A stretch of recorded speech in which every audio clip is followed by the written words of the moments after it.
On today's episode of Locked On Canucks, we discuss how a former Canucks icon tells a current Canuck player to not come back and play, a current Canucks prospect who is trailblazing a path for a lot of young kids, and also why the NHL needs to infuse more hip hop culture into the sport. It's Locked On Canucks, and it starts now.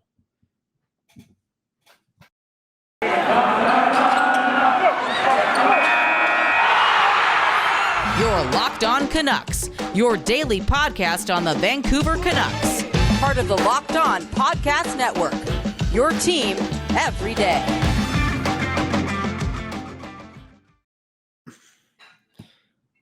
Hello, everybody, and welcome to today's Thursday, June the 2nd. Yes, June 2nd. Summer is upon us. I know the weather is not the best, but summer is here and it's NHL off-season time.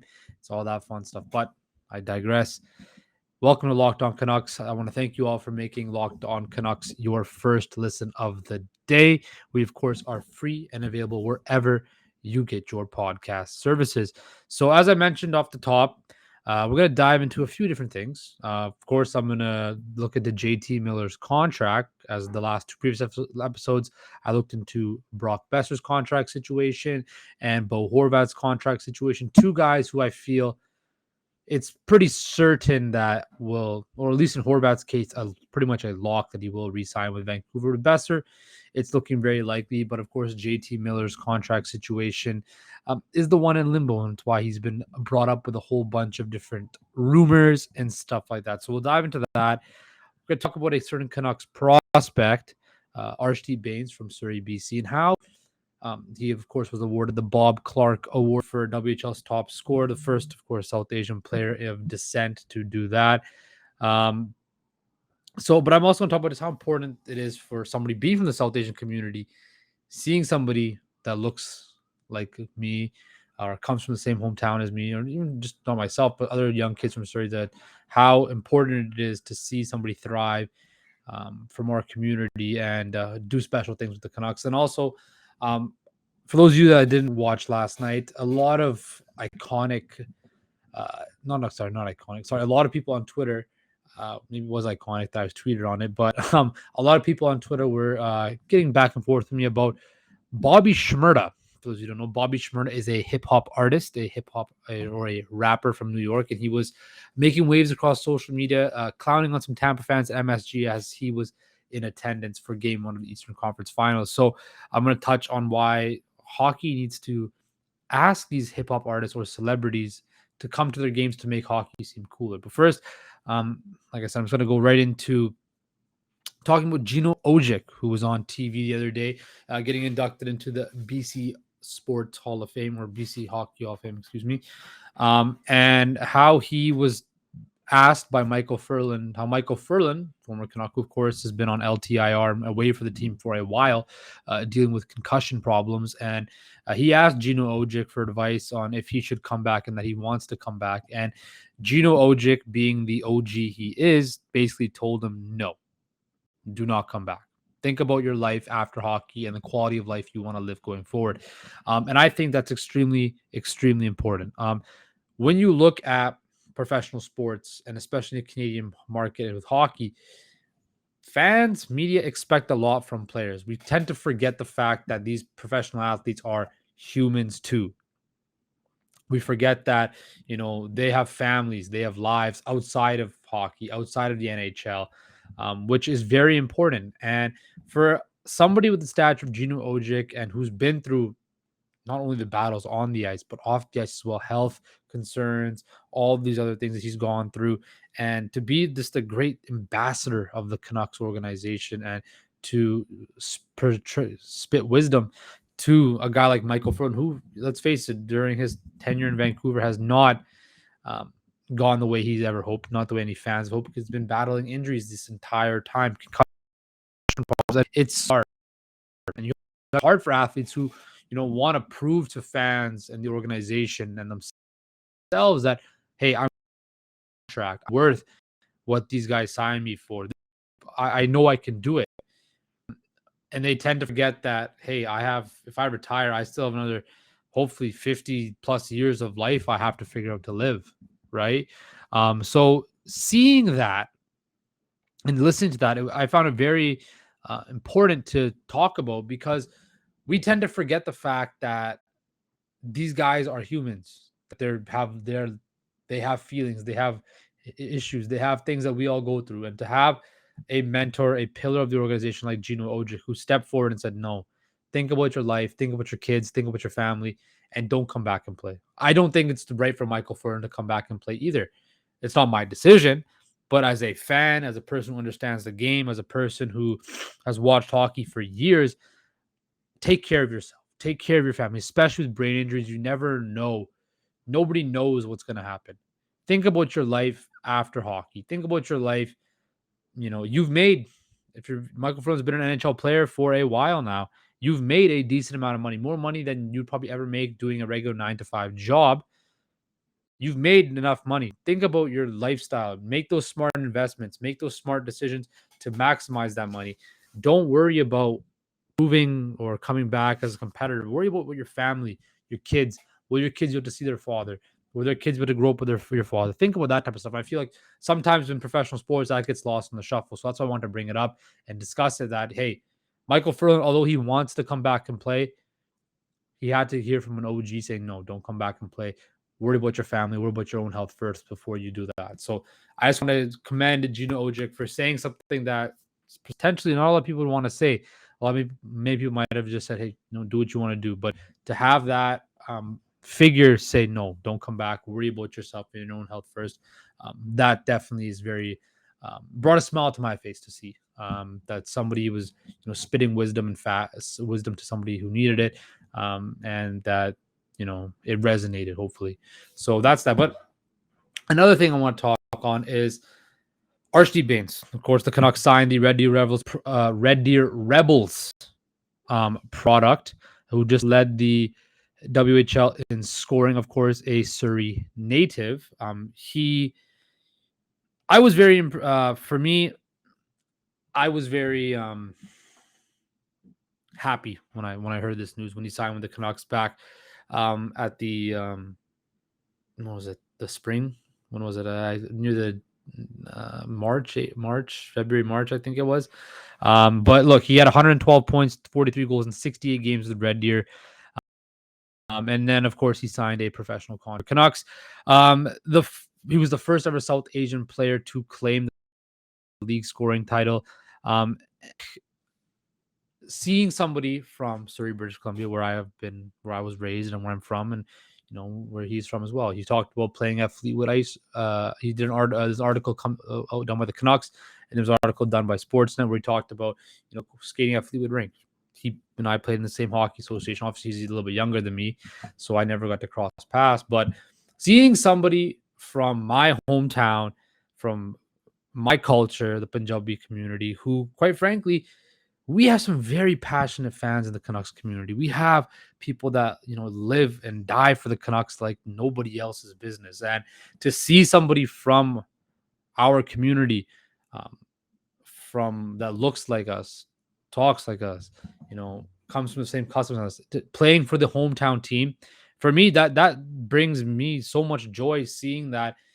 You always hear about how hockey's not inclusive, hockey's not for all. It's there's racism problems, which there definitely is, and anybody out there, a person of color that's played hockey, can tell you that racism is alive and well in hockey. But to see the Canucks sign a player who's well deserving of it, led the WHL in scoring. The WHL is, in my opinion, probably the toughest junior league to play in. Sign a kid, and now he's probably going to get an opportunity to play in Abbotsford. It's amazing. It is absolutely amazing to see somebody from South Asian descent, from the Punjabi community. For me, it's almost like myself. If I was playing, that's how proud I felt, because I don't know if I can speak for everybody in the Punjabi community, but at least from my point of view, my perception of it, seeing somebody, all these young kids that now play hockey now. Because when I started playing hockey, I was one of a few. But now you look in the landscape of hockey in British Columbia, there are tons of South Asian kids, Punjabi kids playing hockey now. And it's amazing to see. I love it. I hope there's more of it. And I'm just wanted to say that, him winning the Bob Clarke Award, the first South Asian player to do that, the best offensive player.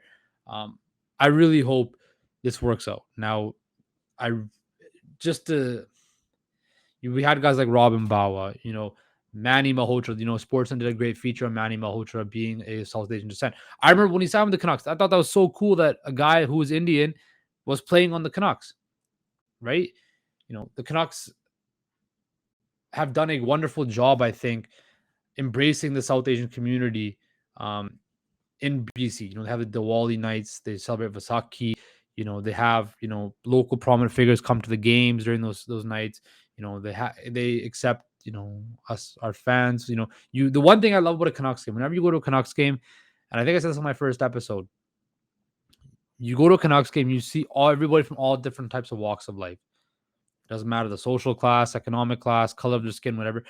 Everybody can go to a Canucks game and bond over the Vancouver Canucks. And I think that's one of the most beautiful things that we have in our city. That on a given night during the hockey season, all these people can convene to Rogers Arena and watch the Canucks win, lose, overtime, loss, doesn't matter. Everybody can come to Rogers Arena and watch a Canucks game, and that's what draws people together. And it just makes me so proud to see somebody from our community, my hometown, getting a chance, an opportunity to potentially do something extremely special for the hometown team, the Vancouver Canucks, a team that, of course, I love dearly. I know a lot of other people within my Punjabi community love dearly. So I just wanted to say that as well, give Arshdeep Bains his props that he duly deserves for, being sort of a pioneer, being a pioneer and being the chance to do something special and potentially, what's the word I'm looking for? Potentially, acting as a role model, serving as a role model for other players. Same like Jujhar Khaira, who had a good stint in Edmonton, now is in Chicago. These guys that are now making out of our community are now just serving as more role models and more, they're paving a path for these younger kids that are playing now that are going to be able to say, hey, if he can make it, why can't I? If he can do this, why can't I? And then you're going to see more and more kids develop in hockey, and it's amazing to see. And I think that is just a beautiful thing about this game. All the negativity, this was also one story that, brought a smile to my face and also shows that, hockey has a chance to be for everybody. So I just want to talk about that. Also, before I'm going to take a little break, but I first want to tell you what's coming up after the break. After this break, we're going to talk about J.T. Miller, of course, going to dive into his contract situation and what a potential contract might look like, what's the breaking point for Vancouver, stuff like that. But first, I want to talk to you guys about Built. We've been asking, and Built delivered. Built granola bars are here. Built granola bars come in 3 unbelievable flavors: chocolate, peanut butter, chocolate coconut, and white chocolate berry. Want to try all 3 flavors? You can get a mixed box at built.com right now. These are so different from the other bars and the puffs. Built granola are loaded with Built granola bars are loaded with granola. Tongue twister there. It's the perfect combination of crunch and chewiness. But just like the bars and puffs, these babies are packed with protein and covered in 100% real chocolate with 150 calories, 15 grams of protein, and only 4 grams of sugar. Built granola bars will change your world. Built has cracked the code to better granola. They're the perfect healthy snack to pack in your lunch, take on the road, or eat as a snack. And they're made with collagen protein, which your body absorbs more efficiently and provides tons of health benefits. So if you've been waiting for a healthy, delicious granola bar to hit the market, this is your time. Head to built.com right now to get Built granola's 3 delicious flavors to try now. Of course, chocolate peanut butter, chocolate coconut, and white chocolate berry. Don't miss out. You got to get yours today. Go to built.com to get your Built granola bars now. We've got a special offer for you. Go to built.com, use promo code LOCKED15 to get 15% off your order. Once again, that's use promo code LOCKED15 for 15% off built.com. Now that we're back, I'm going to go into the JT Miller contract situation. Of course, the last couple of days I went over the Bo Horvat one and the Brock Besser one. Of course, the Horvat and Besser ones now look like they're going to get done. I know Jim Rutherford has spoke glowingly about Bo Horvat. We know he's the captain. He's probably not going to go anywhere. He'll resign a new long-term deal. Brock Besser, it seems like he will sign a shorter-term bridge deal But it looks like he will remain in the fold. And then there's J.T. Miller. J.T. Miller, who of course had a career year, 99 points, asserted himself as like the emotional leader of the Vancouver Canucks. But, Jim Ruther did come out and say that we have a certain cap number for JT. We have a certain internal limit for us. And if he doesn't agree to that or doesn't see fit, then we have to make the unemotional decision and move on. So now the questions are circling. Are they going to trade him? Is he just going to play out his contract and leave? Or does he sign a long-term deal? So for me, what I think, if he were to sign a long-term deal, it's probably going to be something similar to what Mika Zibanejad asked for. And of course, Mika Zibanejad, still playing in the playoffs right now with the New York Rangers, just signed a new deal coming in the, of 2021, just signed a new deal at the beginning of this season, a new 8-year, $68 million deal. For you mathematicians out there, works out to be an $8.5 million cap hit. So does JT Miller slide into that $8.5 million range? Well, I kind of discussed yesterday the other day, that, I don't see Bo Horvat getting more than Elias Pettersson, even though he potentially could on the open market. And of course, the Canucks have only $15 million of cap space going into this offseason. Next year does free up a little bit more, but do you really want to spend all that money, $8.5 million, on a guy who will be 30 years old? Now, Zibanejad signed, an 8-year deal. I don't think JT Miller is going to get an 8-year deal per se. He's what JT Miller is about to be 30 years old. He's currently 29. He's about to be 30 years old. And do you want to sign a guy who's going to be 37 at the end of this deal, making $8.5 million right now with Oliver Ekman-Larsson about 7.26? So I think if the Miller contract, I always thought the Miller contract would be kind of a 4-year deal. Kind of maybe a 4 to 5 year deal, 33, 34. That gives him the chance to, get some money, get the big contract he wanted, but also gives the Canucks some flexibility that, hey, like if things go south, we're not stuck for X amount of years afterwards, kind of anchored down to us. I don't think the Canucks would go up to 8.5 for JT Miller. Zibanejad was young, therefore he got longer term. He's younger than JT Miller, so he's gonna get a longer term deal because, of course, age is a fact. JT Miller is not going to get an 8-year deal from the Canucks because at that point in time he's going to be 37 years old, 38 years old when this contract is up, and that's a horrible anchor. Now, some team might be stupid enough to offer him next summer if he keeps the same point production, and more power to him if he does that. But I see the Miller contract similar to Horvat. That mid-tier contract I was saying, a 4 to 5 year deal. I see Miller signing a 4 to 5 year deal. Emphasis more on the 4 years, maybe at 8. So maybe it's a 4-year, $32 million deal, full no move clause, that whole thing. That allows him to be an unrestricted free agent again at 33 to potentially catch another decent sized contract or whatnot. So it's going to be interesting to see how it shakes down because Miller wants to press while the iron's still hot, and who can blame him for that? He just came off a career year trying to secure the bag. He's been making, his deal is one of the best bargains in the NHL currently. So I can definitely see JT Miller wanting to, I want the full ride, the 8.5, the 6-7 year deal, the max money I can get because, I want to get that big deal. So that is going to be the constant tug and pull. Do I think this deal eventually gets done? Well, I'm optimistic it does.